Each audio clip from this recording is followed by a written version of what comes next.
Հավատքի բանկի գրքույկը Չարլզ Սպերջեն, օր հուլիսի 5։ Բայց քեզ կազատեմ այն օրը, ասում է Տերը, եւ դու չես մատնվի այն մարդկանց ձեռքը, որոնցից դու վախենում ես։ Երեմիա 39-րդ գլուխ 17-րդ խոսք։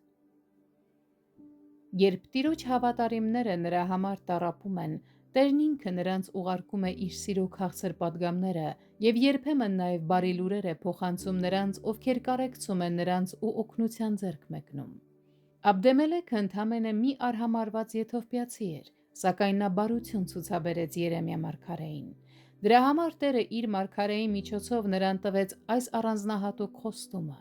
«Թող մենք միշտ հիշենք Աստծո հալածվող ծառաներին եւ հոգատար լինենք նրանց նկատմամբ, եւ Աստված իր ժամանակին կվարձատրի մեզ»։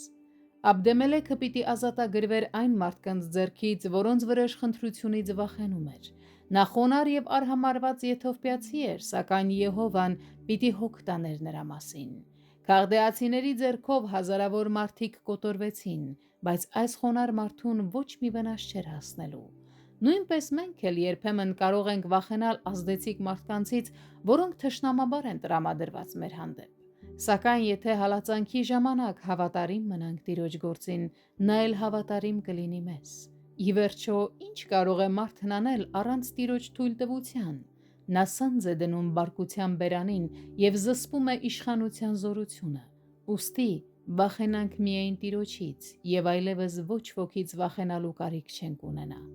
Աստծո արհամարված մարգարեին տրված նույնիսկ մի բաժակ սառը ջուրը չի մնա առանց վարձատրության։ Իսկ եթե մենք համարձակորեն կանգնենք Տեր Հիսուսի կողքին, նա էլ կկանգնի մեր կողքին։